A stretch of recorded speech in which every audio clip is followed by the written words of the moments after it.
He's a writer and practitioner on international development, international policy and human rights, and his work looks at the changing nature of aid and development cooperation as dominant paradigms and global economic relationships.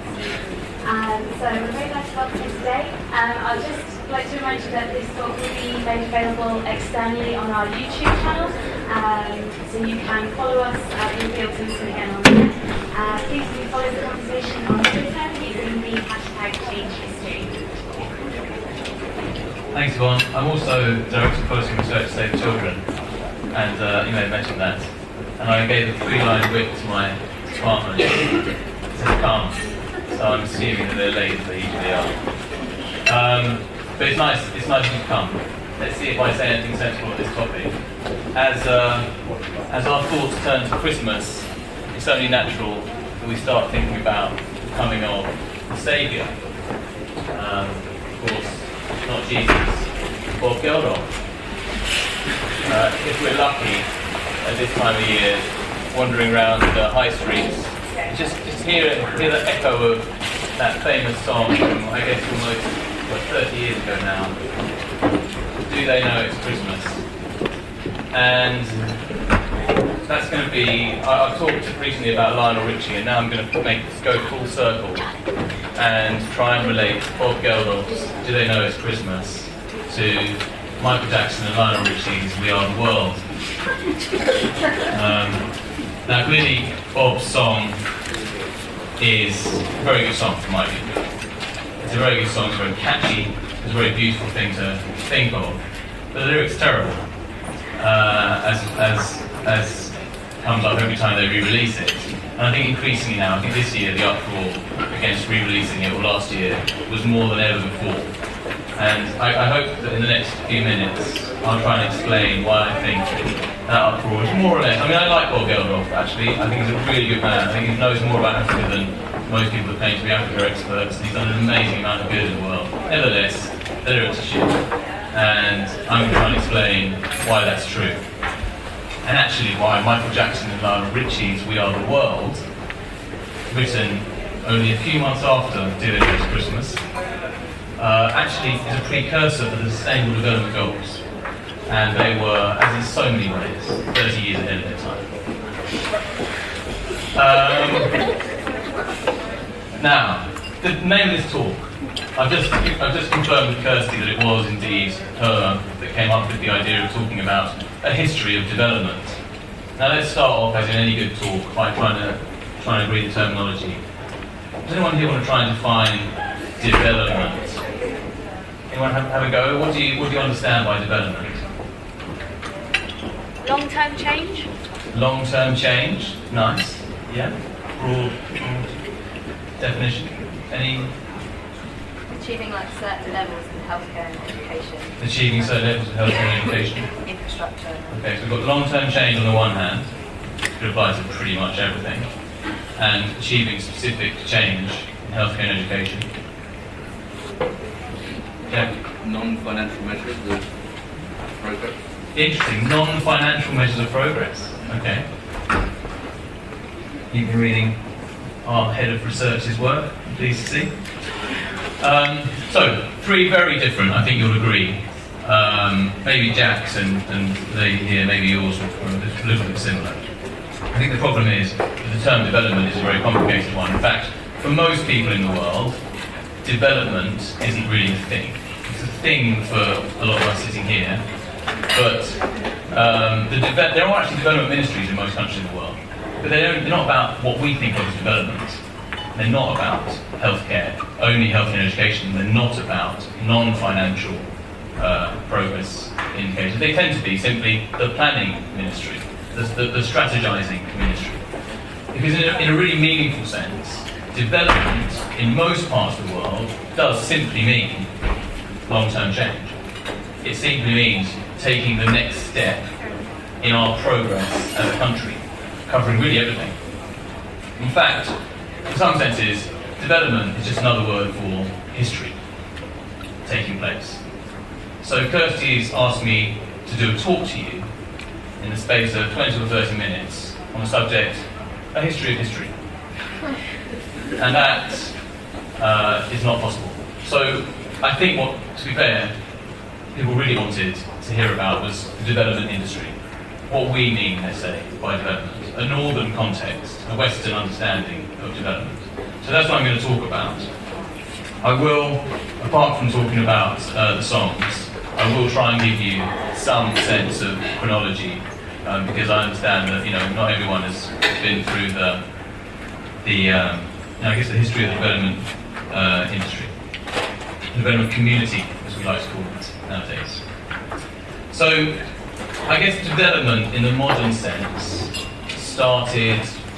Most people put it down to a Harry Truman speech.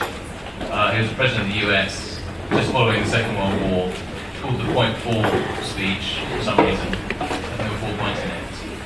And it sets out a plan for how the US, as part of its long-term development agenda, its own long-term strategy, should invest in and support development, stability, positive outcomes all around the world. It was one of a number of speeches being given at that time. As you'll know, at the end of the Second World War, the UN was created. And then in the 50s, we saw the emergence of the big development institutions, the World Bank, the IMF, and those things that are known as the Bretton Woods institutions. We saw the emergence of the OECD's Development Assistance Committee. Hello, Flora. Hi. You're challenging us some of this stuff, but I get my dates right. Development Assistance Committee, which was the OECD is known as the club of the richest countries in the world, and they set up, I can't remember the exact day, maybe it was 63 or something like that, a Development Assistance Committee, which was an attempt to organise the aid that was beginning to emerge as quite an important aspect in the global economy, not just from the World Bank, but from specific donors. And of course, at that period of time as well, and this is the bit where I'm just going to run you through the history, at that period of time as well, we've seen the beginning of the end of colonisation and the end of empire. So at the end of the Second World War, India became independent, and then in the 50s, starting with Ghana, swathes of Africa started to be able to rule themselves after many decades, some cases centuries, of being ruled by other countries. Anyone here know the last British colony in Africa? When did it finally achieve independence? Yeah. Was it Namibia in 1993? Was it? Yeah. You've beaten me. I was going to say Zimbabwe in 1979, but if that is true, then anyone have any views on that? I'll Google it while you... Yeah, thank you very much. Yeah. So it makes my point even better. Thank you. Very, very recent history. I was going to claim that 79 was fairly recent history. 93 is even more recent history. We have a tendency. There'll be a bunch of parentheses in this talk as I see a willing audience, and I can share my general enthusiasms. We have a tendency as colonising countries to forget history very, very quickly. We don't know. As I say we, the majority of school children, the majority of us, don't really know about our relationships with countries we've spent centuries in charge of. And if you go to those countries, they do know. They know very well the relationship of colonies and empire. So that period, 50s and 60s, was a really hopeful time in many parts of the world. Great African leaders emerged. Didn't always do the right thing. Some terrible African leaders emerged as well. In South America, of course, Latin America, the history was very different. It emerged from empire in the early 19th century and had a very different history. But in Africa, we saw that. And then I think one of the most important things to emphasise at this period, and it's not something that we think about a lot in our industry today, is the state building that was going on. Now, none of it was perfect, but as countries emerged in their own right, they began to build institutions, and they began to build a state, and they began to persuade people that their state was worth working for. It's quite a nebulous concept. It turns out to be very important, because suddenly, in the middle of the 1970s, the oil shock hit. And countries that had previously been doing fairly well, not all brilliantly, but had seen improvement in non-financial outcomes, improvement in financial outcomes, and general feeling of progress, which is what you emphasised, the feeling that we're going somewhere, all of a sudden, especially in Africa, but also across the world, found themselves in great debt. I won't go into why. It was related to the price of oil. I haven't got time and I don't know it well enough. You used to read this stuff. So what happened was the development industry took off because rich countries and organisations funded and managed by rich countries, namely the World Bank and the IMF especially, but also other regional banks, stepped in to help countries that were beginning to collapse, even some very big countries that were beginning to collapse, so they didn't have any money in the bank. But like all banks, when money is given or lent, it comes with conditions. And at the beginning of the 1980s, end of the 1970s, in the 1980s, we saw the beginning of a period of global history, which is now known as neoliberalism. Margaret Thatcher, Ronald Reagan, General Pinochet in Chile, probably actually the three leaders most associated with pushing this new, very new way of managing an economy. Again, I won't go into it in detail, because it's not the detail that I'm interested in, it's the relationship. And as new countries around the world, much poorer countries and now much more dependent countries, because of their debt and their need, sought to develop their relationship with the rich countries and the big banks, they had to undergo the kind of things that the West wanted to see. And that period of neoliberalism became known in the early 90s as the Washington Consensus, because it was a consensus by organisations based in Washington, namely the US government, the World Bank and the IMF. It's actually a consensus much more widely held across the world, but that's what it became known as, because those were the main implementing organisations. Throughout this 50-year period, and I've skimmed obviously over the surface. I mean, as I was writing this, another song reference, so I was thinking it through. I don't know if anyone here remembers, God, they're all so old, but Billy Joel, We Didn't Start the Fire. Hands up. So, okay. Yeah, it felt a little bit like, you know what he does? It basically takes each decade, just gives you a list of stuff that happened. Like Marilyn Monroe, JFK was shot, all this stuff. And the danger of going through a history of development is that you just kind of pick out a whole bunch of stuff, and I've just chosen a few things. The point I want to make is a thematic one. Throughout that 50-year period, I think some half-truths, what I'm describing as half-truths, are persistent. Now, what's a half-truth? Anyone want to hazard a guess or a definition? Clues in the title. A half-truth. Something that's half-truth. Thank you. So, see, that's why you're in the job for. Very good. A half-truth. So, it's half-truth. It's not untrue. If there is truth in it. And the half-truths that have defined the first 50 years of development from 1950, say, until 2000, the second half of the 20th century, the idea is that they need our help. We know what they need, broadly speaking, and we act in their interests.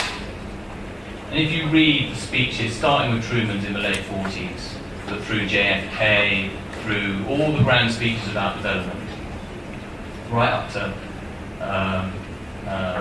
the latest speeches you're likely to read, the theme emerges that they need our help.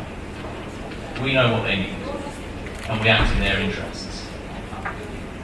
And I've written those specifically to emphasise the us and them, the we and they. Let's do a quick. I haven't timed myself. You're okay. How am I doing? It's only 10 minutes. Okay. So let's do a quick thought experiment. You can close your eyes if you wish. A group of foreigners turn up in a community. They're a different colour, dressed differently, speak a funny language. They step off the bus and are ushered into a communal building a school perhaps, where some local residents, elected, selected or just pushy, explain the problems they are facing. The foreigners listen attentively, taking notes, sometimes shocked by what they hear. Afterwards, the leader of the visiting group stands up, expresses solidarity and promises to work with the community to help it make progress. Right, those of you who are closing your eyes, where did that happen in your imagination? Rwanda. Right, Rwanda. Any others? Zimbabwe. Zimbabwe, Laura? Here. Oh, Flora, who always one step ahead. Yeah. Thank you, Flora. That's the point I want to make. You've obviously been reading my work. Yeah. So instinctively, what we assume, because we're in the development sector, is that, so this is one of the first things I wrote for The Guardian, by the way, what we assume is that this kind of thing is what we even use the phrase in Save the Children, technical assistance, what we are able to do for other people. And how often has that scene been played out, where a group of foreigners, different colour, turn up in Africa, Asia, Latin America, with, listen, with their ideas, how can we help, and all that stuff. Now that is a wonderful thing to do. And the danger of the kind of stuff that I want to say is that I'm denigrating that, and I'm not at all. It's a brilliant thing to do, and all of the things we do, and the real dedication, the lives we've decided to lead are worthy and really important. But let's see if we can apply it to the UK as well. What if that was a group of Rwandans that turned up in London? What if they went to some of the deprived areas of London? What would they see? Knife crime, high levels of pregnancy, high levels of depression, drug abuse. Some of those things, and those of you who've travelled a lot will know this, are shocking to many of the people we think of as needing our help. Drug abuse in particular, depression, those mental aspects. Just a thought experiment throw out there to break up my chronology. So let's go back to my chronology, but let's go backwards further. Back before the neoliberal consensus, before the end of empire, before Truman's speech, before the war, before the First World War, the scramble for Africa in the late 1900s, in the late 1800s, late 19th century. Go back even further. When Columbus crossed the ocean, in what year? 1492, I think it was. About 500 years ago. Again, I'm suggesting that there is a thread that relates the kind of neoliberal consensus that was being pushed onto countries at the end of the 1990s, at the end of the 1990s, and the attitude that Columbus took to South America, the attitude that the British and many other European countries took to Africa. We know what people want. And of course in those contexts it was very, very related to racism. And another parenthesis, I think one of the great things of our time is, it's an interesting discussion to have whether or not our world is progressing, whether or not humanity is progressing, and certainly there's lots of reasons to look around the world now and think that there's a whole bunch of problems. But when it comes to the way that races relate, and the depth of racism that was at the heart of almost everything up until quite recently, I think it's something to celebrate in humanity at the moment, that at least we seem to be emerging in a serious way from that. But nevertheless, developments emerged in the 50s and 40s and 50s, this whole industry that we're now part of, at a time when racism, in quite a normal sense of the word, was totally wrong. My grandparents would have been considered, I don't mean to personalise it, but it was quite common at the time. So, that's my thread. Let's now move forward 500 years. And at the turn of the millennium, many things happened, but three things I want to mention happened that are really important. When in the 1990s, aid began to fall, having risen really rapidly and importantly since the 50s. Why did aid fall in the 90s? Or, yeah, at the beginning of the 90s actually. What happened around that time? Why did aid fall? End of the Cold War. End of the Cold War. So it's not, we would like to think that aid, the amount of aid we give to other countries is related to the amount of need in other countries. And there's a part of that as well. And I hope one thing that will emerge from my talk is there are a bunch of half-truths that really are half-true. So, that is true to some extent. But the main reason that most scholars will give you for a significant decline in aid at the beginning of the 90s was the fall of the Berlin Wall and the fall of the Soviet Union. And aid had been used up until that time to support, to garner support around the world, whether it be in Latin America, Asia, or Africa. And it dropped off, and people began to think, is this the end of aid? Because it was also receiving a whole bunch of criticism at the time. A lot of economists and a lot of politicians have criticised the effectiveness of aid throughout its history, some quite sensitive. But what happened just before the year 2000, but since then, has been a resurrection of the aid industry. And I think, we forget that. We've never had more aid in the world. The US tripled aid in the first decade of this century. Obviously related to another massively important incident at the beginning of this century that's not development related, but is politically related, which is 9/11, and the new context of terrorist threat, and the way that relating development to security was settled.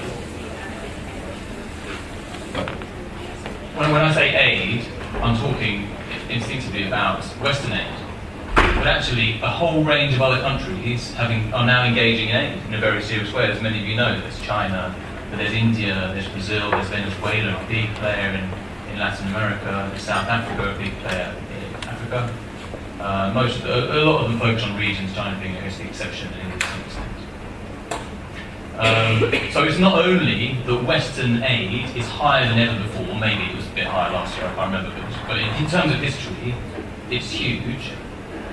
And add to that, a whole range of other countries now engaging in development cooperation very differently, but nevertheless it involves financial flows. And we are not living at a moment in which aid is under threat, in my view. And this is a little bit different to what people feel in this organisation. And apart from anything else, we've just secured 0.7 in this country, but a lot of other European countries especially are feeling under threat. I don't think aid is under threat. Partly because I don't think it's only driven by humanitarian need. I think it's driven by political need, and actually conflict, political, and the fact that we've got a more balanced world now between the West and other parts of the world, the East, especially in Latin America, means that countries will continue to want to effectively buy and make friends with countries around the world and other parentheses. Anyway, so aid went up, and we're living in an era of aid. Secondly, the MDGs emerged, kind of from nowhere, and it takes some time to get going. But they have framed the first 15 years of this century in a really significant way, in development terms, for the development community, not necessarily for development ministries all around the world who may or may not relate too much to the MDGs. But I believe they made a big difference, and I think they focused the attention of the world on some of the most important things like health and education. And I think they're part of the reason why we've seen such progress. But the third thing that I actually think probably is more important than any are the cracks in the Washington Consensus. So a change in an understanding of what leads to economic growth and development. And that was beginning towards the end of the last century and really just continued the pace. A famous economist called Joseph Stiglitz, who's very critical of the Washington Consensus, certainly in the last stage of his career, said quite early this century, there's no consensus anymore except that the Washington Consensus isn't the consensus. I can't remember exactly what he said, but something like that. But the point is there's no consensus anymore, except that the things that were being pushed were not the right recipes and actually led to serious problems. And actually one thing that I meant to mention and skipped over was that the 80s and 90s were the lost decades of development in much of Africa, which went backwards in terms of economic growth. and development outcomes actually went backwards. There were more people living in poverty, higher rates of mortality and malnutrition, worse schooling. And in Latin America it stagnated, and in parts of Asia actually was doing okay, but some people did not do very well either. Africa is the main focus of this problem. And there's a huge academic debate about what was right and what was wrong, and I actually don't think all of the parts of the Washington Consensus were wrong. What was wrong, especially the focus on macroeconomic stability, which I think has stayed throughout. But what was wrong was the way that the West insisted that this was what countries needed to do to develop. And that has been blown apart, in my view. Not politically. In other words, depending on who happens to be in government in particular countries, they might still feel really strongly that aspects of the Washington Consensus need to be pushed on poor countries. That's politicians. But in terms of the, academic debate, the senior economists, the main thinkers, there is no consensus anymore around those neoliberal, that neoliberal recipe for change. And that's in part because of the great growth of China, Brazil, a whole bunch of countries that clearly were not following those prescribed ideas and have seen great progress. Obviously with problems, environmental problems, inequality problems, and a bunch of social problems. Nevertheless, immense progress in terms of classic development outcomes that we're concerned about. So those three things. So the first 15 years of this century have been massively important, and we should celebrate them, and we should be very proud of it, of the role that we played in helping them emerge. A limited role. I think we have to be really honest and humble about the limited role that we play. The most of the work is done. It's history, it's politics, and it's movements of change in countries, just like change happened in our country. Nevertheless, it's all good news. But there's still one thread, that thread that I've been emphasising occasionally in this talk around that was maintained in that MDG period, and that's the us and them narrative. In fact, the term development helps us. So at some stage, I don't know exactly when, the world was divided into countries which self-proclaimed themselves developed, and other countries that were, well, when I was at school, they were called, I think they were just called underdeveloped, or undeveloped. Now they're called developing. It's considered to be more politically correct. It's probably less true, actually, because developing implies that they're getting better the whole time, whereas actually they may not be. Anyway, how clear an us and them could anyone have thought of? And the MDGs were meant for developing countries. The health targets, the education targets, the sanitation targets. And developed countries, the us, were supposed to help developing countries, the them. I realise I'm talking mostly to Westerners here, I realise that not everyone's Western in the audience, but I'm talking from, I guess, a position of Western NGOs and Western governments. We were supposed to help developing countries to develop. It's a great thing to do, and like I say, the danger of what I'm saying is that I'm trying to, people see it denigrating that, it's not at all, but it is only half of the truth. And that's where we come on to the SDGs, the new era of the SDGs, the Sustainable Development Goals, the global goals that have been christened. So here's another question. What do you guys think is the most important, I guess, overarching paradigm shift in the Sustainable Development Goals? Maybe you haven't thought about it in those terms. What anything that really excites people here about the Sustainable Development Goals compared with the MDGs? Are they universal? Yeah, they're universal. That's, I mean, you know, there are a bunch of really important shifts that are taking place in this SDG era, in the way that we frame and conceive development. It won't immediately impact our work, it won't immediately impact anyone's work, but over time, in the way that the MDGs did, I think it will be transformative in the way that we conceive of our world, which is important. One of them is the focus on sustainability, obviously, sustainability being that very closely related to environmental sustainability, but also social aspects. A focus on equality, a focus on leave no one behind. These are really important steps forward. But for me, the most important transformative shift, partly because the others are not exactly new, is this shift from us and them to we're all in this together. And the way that I phrase this is we're all developing now. The UK has become a developing country again. All Western countries, all countries in the world, have become developing countries again. That doesn't mean they've regressed in any way. It means that we now have to conceive of ourselves as not having achieved the stage which we now declare as developed, finished, done, now let's help the rest. We're all it's just recognition of what's always been true, but amazingly arrogantly we've denied it for 50 years. But we're all going through a process of development. All countries are. Obviously, there are different challenges in different countries, and we don't face the extremes of poverty in this country, thank goodness, that many other countries still face. But the challenges we face are severe. They're really important.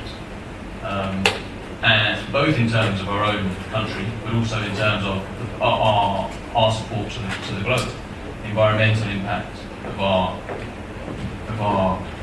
growth pattern being the most obvious one, our consumption and how it affects livelihoods all over the world. So let me, before I throw a few questions to you, just refer back to Bob Geldof and Lionel Richie. Because Lionel Richie's, it's actually funny enough, I only say it's Lionel Richie because I went to see Lionel Richie.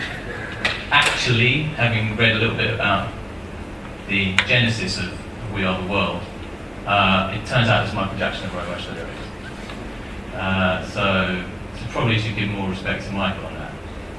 But,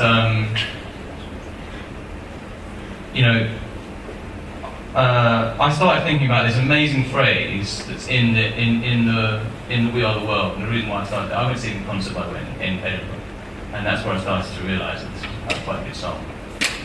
And there's this amazing and very surprising phrase in the middle of it, which gets repeated literally indefinitely. You might find it very annoying, but they obviously thought it was important. And they said, there's a choice we're making. We're saving our own lives.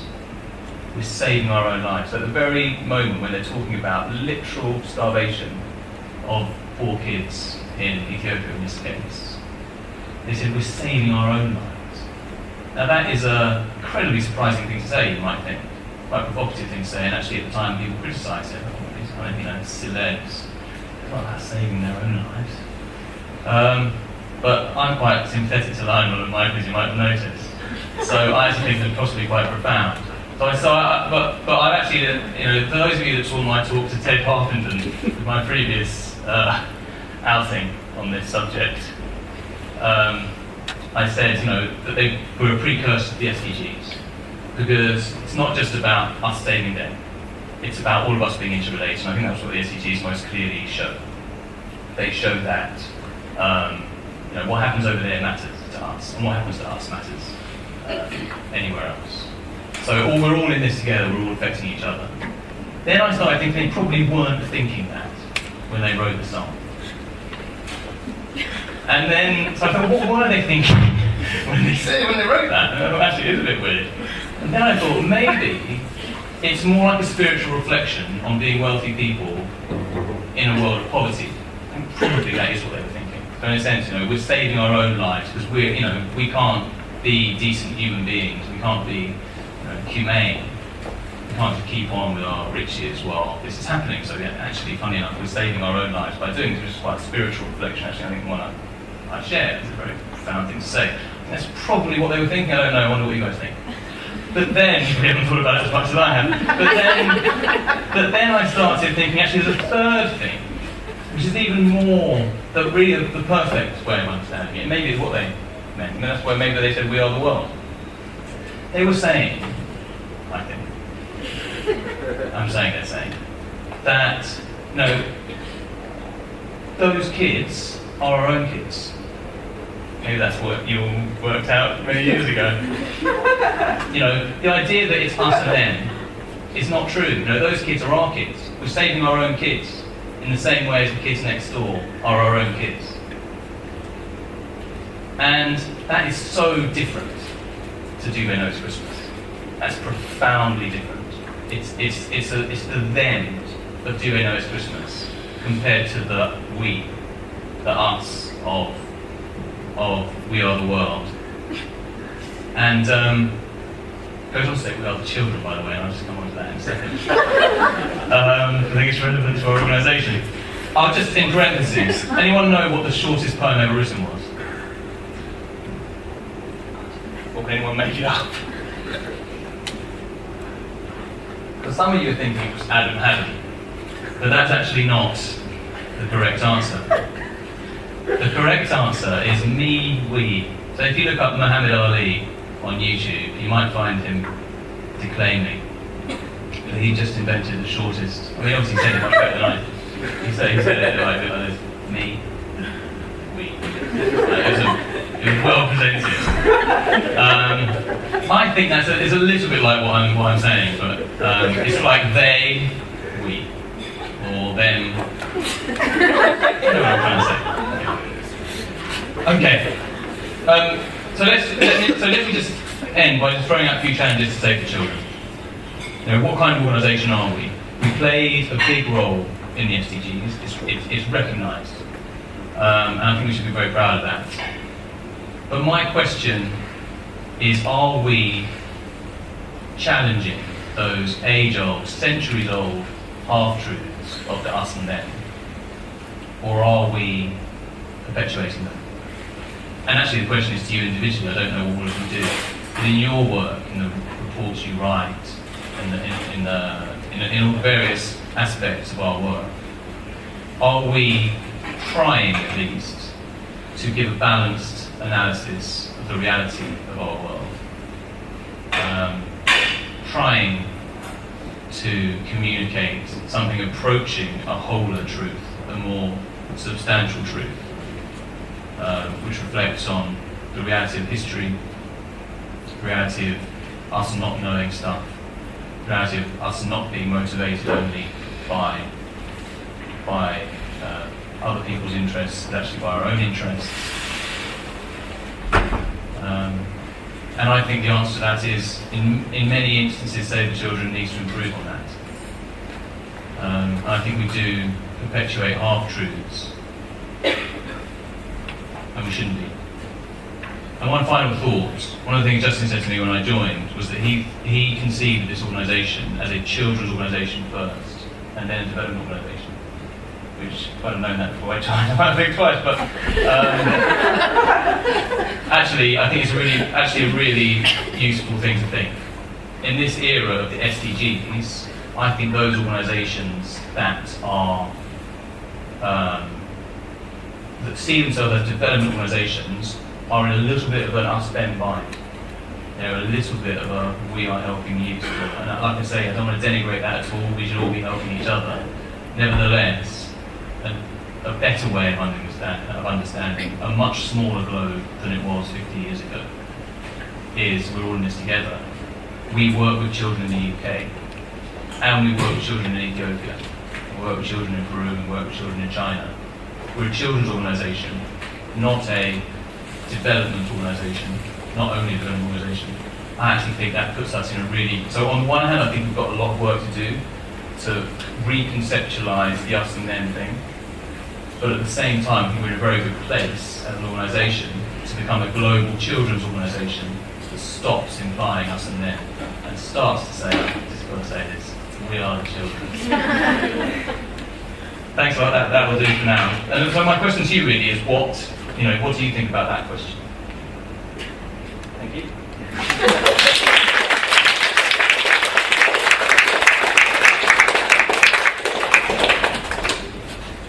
Thanks very much, Jonathan.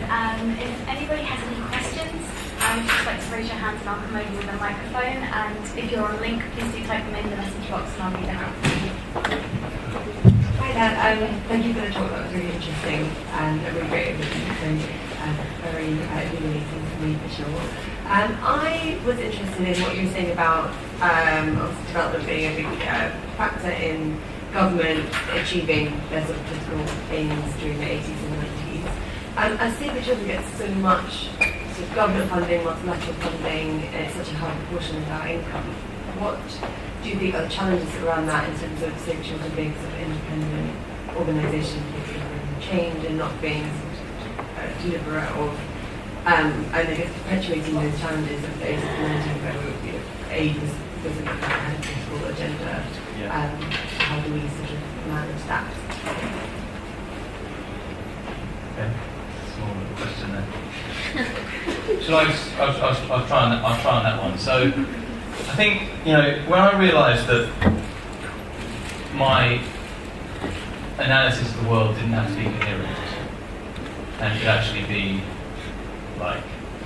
confused, I relaxed a lot. And that happened quite recently. And so, the aid business is massively political, massively complicated. And the half-truths idea, I lighted on it because, on the one hand, there are the critics of aid and the critics of the development industry, who I also think they're all half-truths. So I think, on the one hand, those that just say aid is great, we're there to help kids. On the other hand, there's people say, aid is part of a military-industrial complex that only furthers, the development or the strategic interests of aid givers. Actually, there's elements of truth in both of those, and it's difficult to work out at various different eras what's going on. I think, and there's a difference also between an analysis that we can share here and then a communication that we have to have with the public. There's also political reasons for doing various different things, and they're difficult and they're strategic, and we have to be really kind of mature and thoughtful about it. But I think the thing I most want us to do as Save the Children is to get our own analysis honest and right, as far as right as possible. I'd say incoherence and confusion are now a normal part of my life. But at least thoughtful. Let's profundize, as a Spanish word. Let's deepen our thinking on this, and then let's decide strategically how we manage that.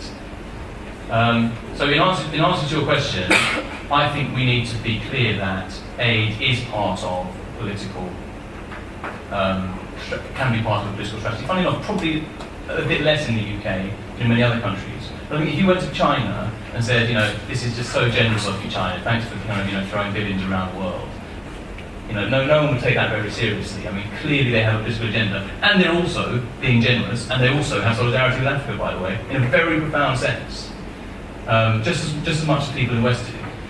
And if you went to the US and said, great, you're investing in Yemen and Iraq, it's just wonderful. Or if you went to France and say, your support to Senegal is just, so thoughtful. You'd be laughed out of shop, but it's not because it's ungenerous. There is an element of that. There's also a hugely political element. So let's be, I think, clear about that. And in terms of communication, I think it might be time to start to communicate that to the UK, and to say, actually, aid is a good thing. It's a really good thing. But it can be in our own self-interest. I mean, the UK government is beginning to do that. And it's heretical, really, for the UK NGOs to be able to agree with that, because we're meant to just be concerned with poverty reduction. I think that is a bit not quite true, for a start. And I also think we have to balance, and it's the same in all communications from charities or politicians, we have to balance reaching people where they're at and respecting that, but also taking people on a journey. And I think, inevitably, most of us here have been on that journey. It sounds terrible, or naff, but I mean, certainly, we've had the ability, because of our industry, because of our jobs, to spend time thinking about this and to be a bit more thoughtful than most people have time to do. It's not criticism of most people. Most people just don't have time. They're taking the kids to football, to think these things through in a deep way. I think we actually have a responsibility. I think this is my challenge to say to children, we have a responsibility to help people make that journey, rather than just play to where they're at, because where they're at tends to be about 50 years ago. And that answered my question, anyway. Thank you. Are there any other questions for Jonathan? I worked on UK programs here and international programs, and what I've really found is the same program. We're running the same types of programs. The context is slightly different. We've been using some of the same tools. Today we're just looking at bringing tools or meal frameworks developed for international development that we're bringing to the UK and the US. So I think there's a massive overlap in everything that we do. We're definitely an international children's strategy. But just on that as well, I was at a presentation before when I was in the fundraising department where we were branded, I think, as an international children's strategy because it would bring in more money. Well, I mean, we can bring in more money. I'm not like against money. We need money to do what we do. Right, just a reflection on that. So, one of the things that people say, almost everyone says when they go abroad, for a decent amount of time, go to a different culture, almost always will come back and say, that really changed me. That made me think about things in a different way. I learned a lot. Unless they're really stupid, people tend to realise that going to different cultures really, which I'm afraid we have been in our history, I suppose I've just been implying, but really we learn when we see other ways of being, other ways of living, other ways of doing things, other ways of responding to problems. Increasingly, we're going to see that formally in development, by the way, as the Brazils and Indias and Chinas of the world actually solve problems that we need to solve here. But organisationally, when was the last time we came back as, say, the children from a visit abroad and said, right, you know what they were doing in Brazil, or what they were doing in India, we could really do that. We could do that here in Manchester. It happens a bit. I'm not, you'll come up with an example of where it's happened and you prove me wrong, but I mean, generally speaking, that is not our approach. We'll go and help them. We'll learn individually, because that's what human beings who think a bit do, and they see things. And we come back, really having imbued more ways of thinking, more ways of thinking. But organisationally and formally and procedurally, we have no way of turning learning from other countries into how we operate in the UK. And that, for me, would be a real international children's charity. So, of course, there are brilliant things that we do here, and as again, I don't want to undermine at all. We have so much that we can teach the rest of the world. And much of the rest of the world recognises that. I mean, Britain is an amazing country with a huge amount of history and ways of doing things that are brilliant. So we should be pushing out ideas, absolutely. But we also just have to do the other half of the truth, which is to bring in ideas from the rest of the world. And it kind of transforms the way, like for instance, one other example, the way that we tell people around the world not to smack their kids, right? Now, I'm kind of a bit in two minds about that, but let's just assume that not smacking kids is a really important aspect of child rearing, okay? And therefore it's a really good thing to share with people. But when did we go into X community in Rwanda, Y community in Thailand, and say, how do you raise your kids? Maybe there's something in the UK, maybe there's something we can bring back, or to Sweden, because that's where they're mostly anti-smacking. What can Swedish mothers learn from the way that Thai mothers raise their kids? Again, if someone puts up their hand and says it is happening, that's great. But generally speaking, you're nodding because it is happening, please. I'm saying some places do much better on child rearing. Breastfeeding is the lowest in the world in the UK, so we can learn lots from other countries. Exactly. But my point is, are we doing it? So when we've got a bunch of child rights experts that go around the world telling mums not to smack their kids. Just said that in 10 words very bluntly, but I would say it much more generously. And I don't think it's unimportant, by the way, I think it's really important. But I also think it's massively important that we learn from other mothers around the world and other cultures around the world how we can do better about bringing up our kids. And actually, not just because I think we can learn a lot, but also because if you actually enter a conversation with that level of humility and that level of listening, you're way more likely to achieve your initial aim.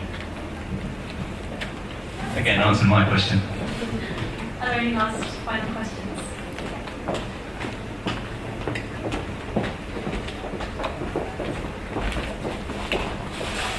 Just a quick one. You mentioned that, according to you, or you think that we live in a era of development and that it's not going to decrease or it's not decreasing. And I just wonder, because from what I know, recently some countries have been reallocating part of their aid to tackle the refugee countries and the influx of refugees within their borders. So yeah, I just wonder what's your opinion on that. Then, if you So it's a bit of what I say is a bit of a fun. I think we're in an era of aid, development aid. Yeah. So it's a bit of a punt. History will prove me right or wrong, as Castro said in a different context. And so I think my instinct is both in terms of the Western aid, which is DACable, what they say, the classic development assistance that comes from Western countries. I actually think we'll probably see that go up in the next 5 to 10 years because of the global context.